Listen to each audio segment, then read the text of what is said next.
ছুটির দিনের এই মিষ্টি সকালটা জুড়ে যারা আমাদের সঙ্গে আছেন তাদের সবাইকে আমন্ত্রণ জানাচ্ছি আপনাদের পছন্দের অনুষ্ঠান আলাপে। আলাপ জুড়ে সাথে আছে পারিহার, যে মানুষের সঙ্গে আজকে আমরা আলাপ করব। একটি মানুষ, তার এতগুলো গুণ, নানা গুণে গুণান্বিত, প্রিয় মানুষ, খুব শ্রদ্ধার একজন মানুষ, ভীষণ রকম ভালোবাসি তাকে, তার কাজকে।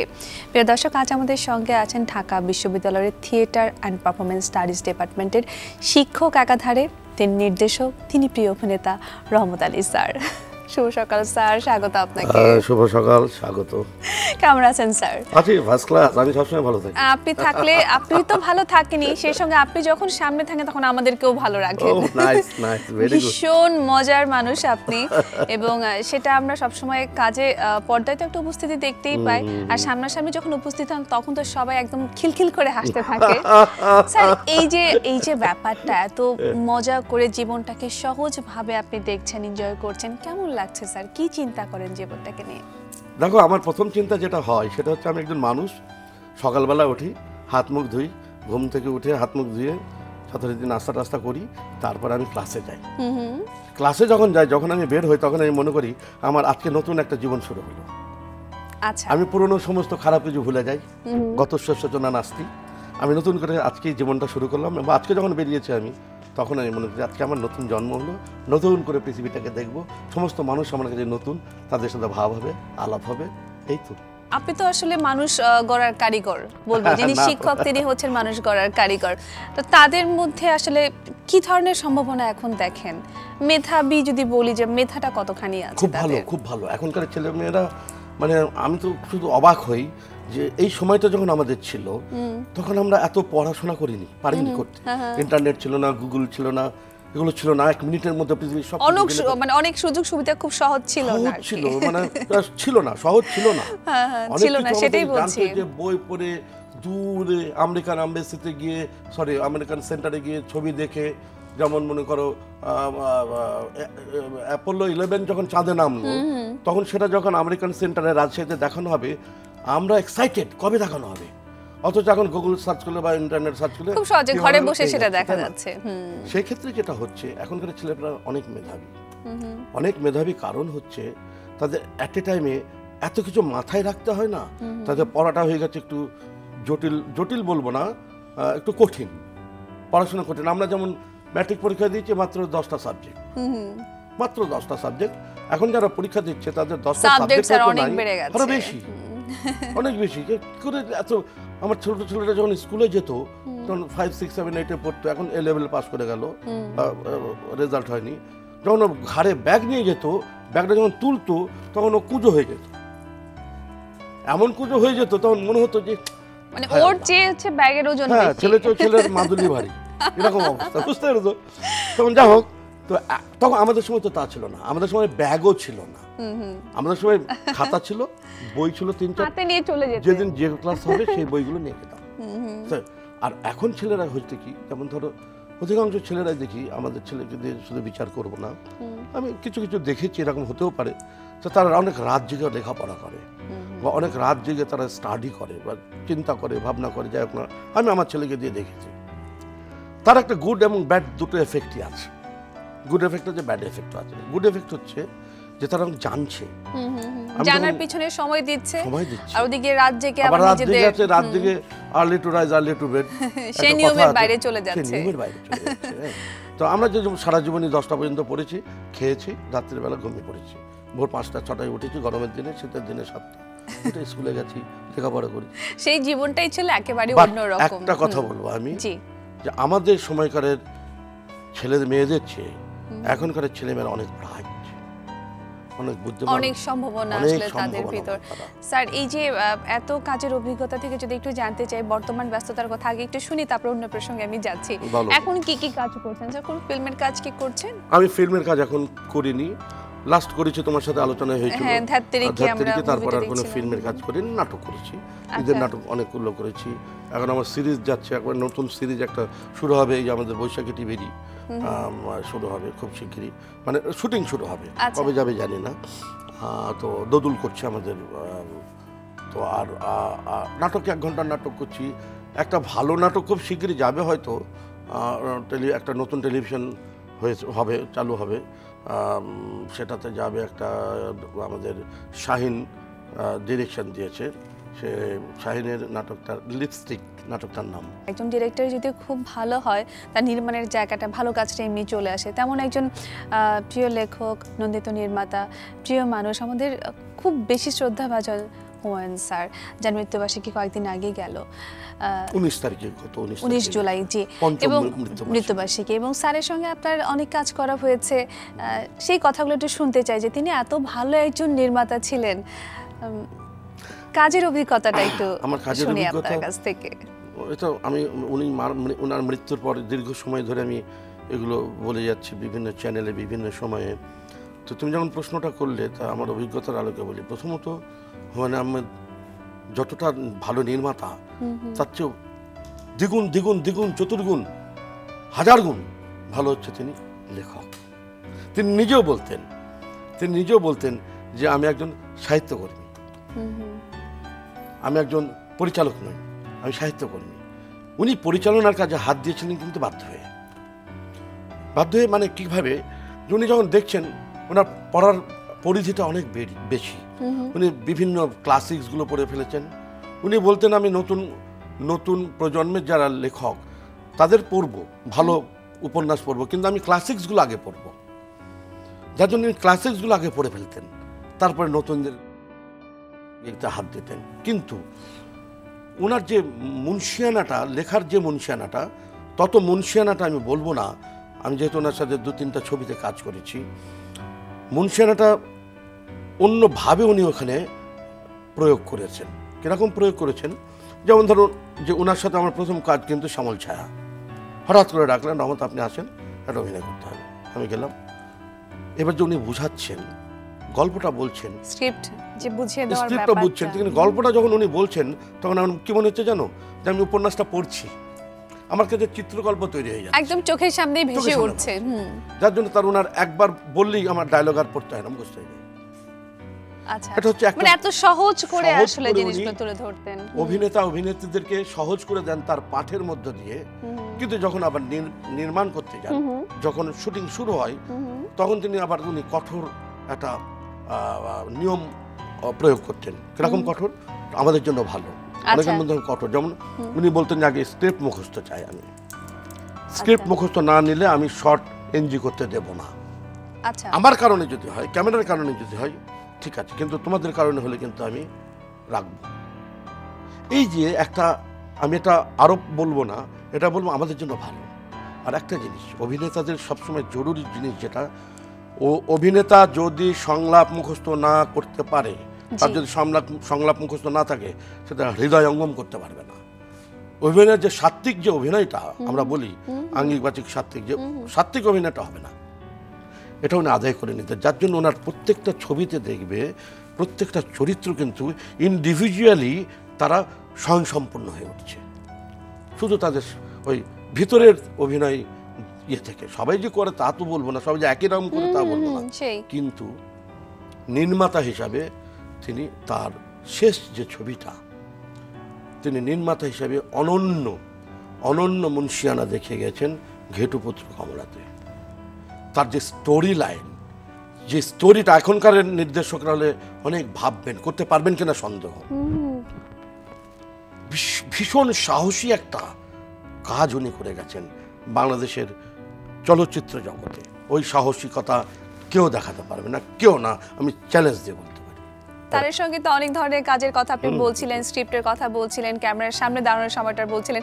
এবার যদি মজার ঘটনাগুলো বলেন, এই মজার মানুষটার সঙ্গে যে মজার ঘটনাগুলো ঘটেছে। স্যারের সাথে আমার অনেক মজার ঘটনা আছে, বলে একদিনে শেষ করা যাবে না, বা এক সিটিংয়ে শেষ করা যাবে না। যেমন প্রথম মজার ঘটনা যেটা বলি আমি, সেটা হচ্ছে যে শ্যামল ছায়া যখন উনি আমাকে ডাকলেন অভিনয় করার জন্য, ওঠার বিখ্যাত আনোয়ার ভাই ছিলেন ওনার ক্যামেরা আর্টিস্ট। আনোয়ার ভাই বিখ্যাত, উনি ফ্রান্সে থাকেন। একটা শট ছিল আমার, বড় যে নৌকা, একটা কোণা থেকে পুরো নৌকাটাকে একটা ব্লেড হাতে করে নিয়ে ঘুরে ডায়লগ বলতে বলতে বলতে বলতে পুরো এসে প্রায় 7 মিনিটের একটা শট। ক্যামেরার সামনে ফিল্মে 7 মিনিটের একটা টানা শট দেওয়া কিন্তু খুব কঠিন, অনেক বড় স্যার এটা। আমি ওই শটটা মুখস্থ করে করে করে করে আমি স্যার শটটা আমি এক শটে দেবো, মানে হ্যাঁ তুমি যদি এক শটে দিতে পারো তাহলে তুমি যা চাইবা তাই। আনন্দ স্যার আমি কিচ্ছু চাই না, আপনি আমাকে সুযোগ দিচ্ছেন, এটা আমার গ্রেট, সুযোগটাই চাই আমি। আমি এক শটে ওটা কিন্তু করেছিলাম এবং আনোয়ার ভাই এবং স্যার আমাকে জড়িয়ে ধরেছিলেন। কি ছিল স্যার ওটা? ব্লেড? একটা ব্লেড নিয়ে আমি তো ওখানে একটা রাজাকারের অভিনয় করেছিলাম।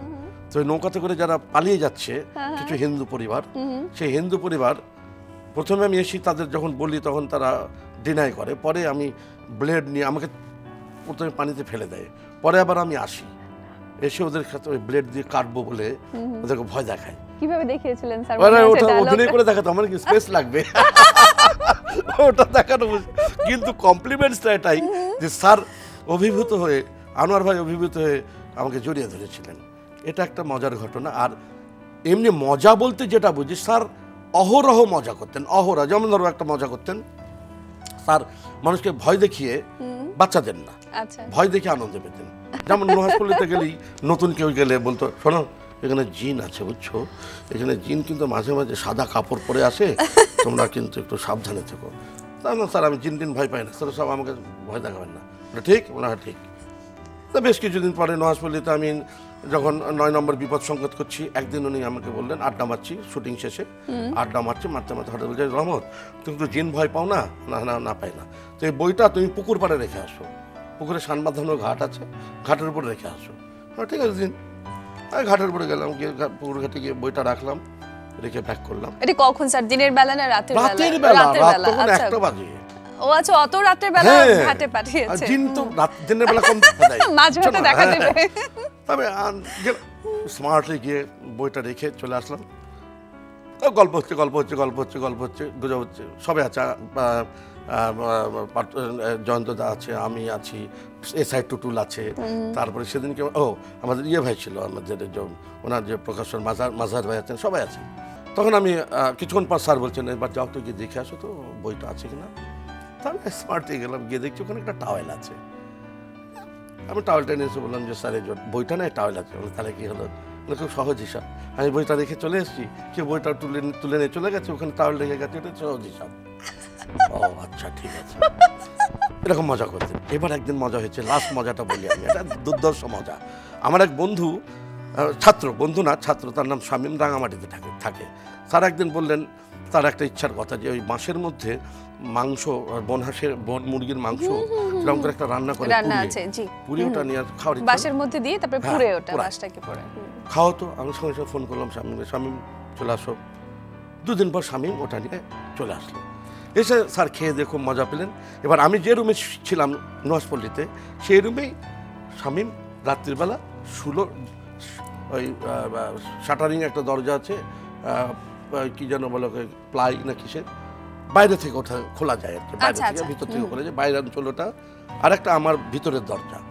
তো এই ভিতরের দরজার সামনে আমার, নিচে আমি ঘুমিয়ে আছি, আর ও গরমের দিন কিন্তু ও আছে ওই শাটারের দরজাটার ওখানে শুয়ে আছে। হঠাৎ করে রাতের বেলা চিৎকার করছে, স্যার আমার পা টেনে নিয়ে গেল, স্যার আমার পা ধরে টানছে, স্যার স্যার স্যার। আমি ধর্মার করে উঠে দেখছি একটা সাদা লোক, মানে একটা সাদা পোশাক পরিহিত কেউ ওটা পাটা ছেড়ে দিয়ে দৌড়ে পালিয়ে গেছে, বুঝতে পেরেছো? ঠিক আছে। এবার আমি চিৎকার করি, বুলবুল বুলবুল বুলবুল হচ্ছে ওখানকার ম্যানেজার, দেখো তো এই ঘটনা কি হলো। আমি তো জানি, আমি তো প্রথমে ভয় পেয়েছিলাম, পরে আমি বুঝলাম যে এটা তো ক্রিয়েটেড। বুলবুল এটা কি হলো? তাই নাকি স্যার? আপনাকে স্যার বলেছিল না, ও আবার আমার সাথে অভিনয় করছে, বুঝছো? আমি তার চেয়ে বড় অভিনয় করছি, সেটা বুঝতে পারছি। আমি তো মানি না, সব বিশ্বাস করি না। ও তাই, আচ্ছা ঠিক আছে, এই চলো শুই।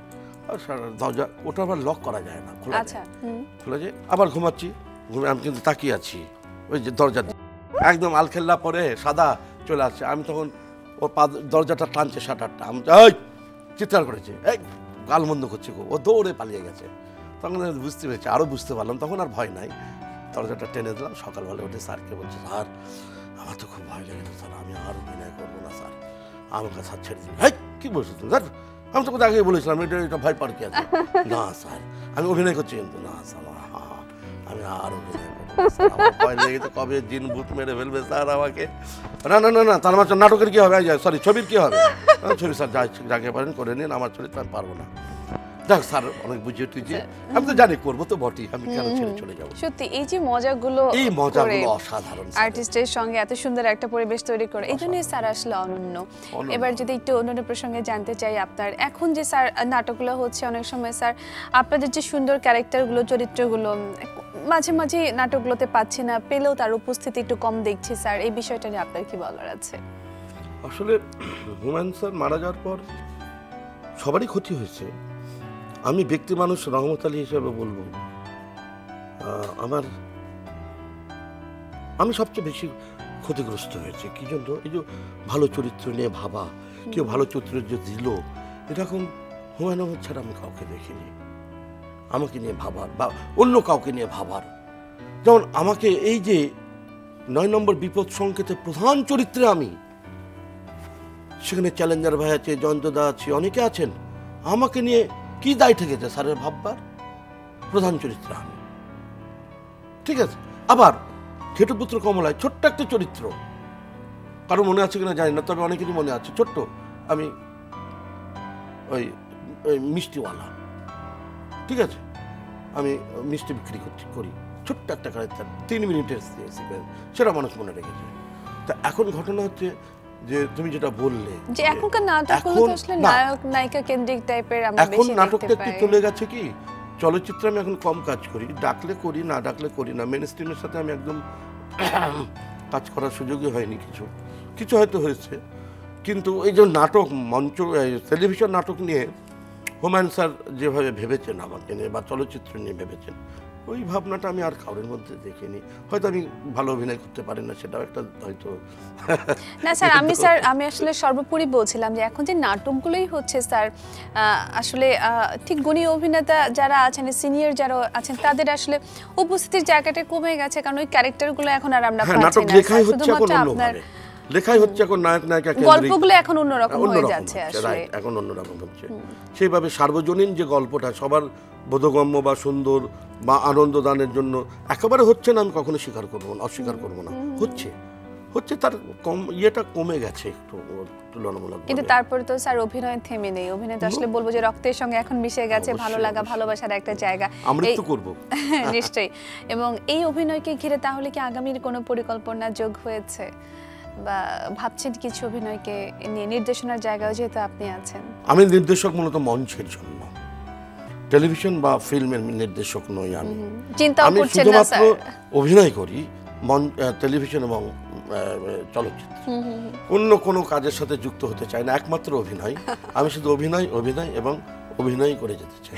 আমরাও এটাই চাই স্যার, আপনি এত সুন্দর অভিনয় দিয়ে, আপনার কাজ দিয়ে আমাদেরকে এত মুগ্ধ করে রেখেছেন, এবং আপনার এত হাসি, এত ভালোবাসা, এত আন্তরিকতা, সবকিছু দিয়ে আমাদেরকে যেভাবে জড়িয়ে রেখেছেন, আমরাও চাই ঠিক এভাবে ভালোবাসায় আপনি আমাদের সঙ্গে মাখামাখি হয়ে থাকবেন, আমরা তো আপনাকে ঘিরে রাখবো। সব সময় ভালো থাকবেন স্যার, আপনার সুস্থতা কামনা করছি। তোমাদেরও সবাইকে শুভেচ্ছা, বৈশাখী টিভিকে শুভেচ্ছা, এবং আজকের অনুষ্ঠানের পিছনে যারা কারিগরি দিকে আছে, সব কিছুতে আছে, সবাইকে আমার অভিনন্দন, ভালোবাসা, শ্রদ্ধা। প্রিয় দর্শক, শেষ করতে হচ্ছে আমাদের আজকের আয়োজন আলাপ। দেখা হবে আগামী পর্বে, সাথে থাকবে একজন প্রিয় মুখ, কথা হবে তার সঙ্গে, অনেক কিছু জানবো এবং জানাবো। সবাই খুব ভালো থাকবেন, সবার জন্য শুভকামনা এবং ভালোবাসা।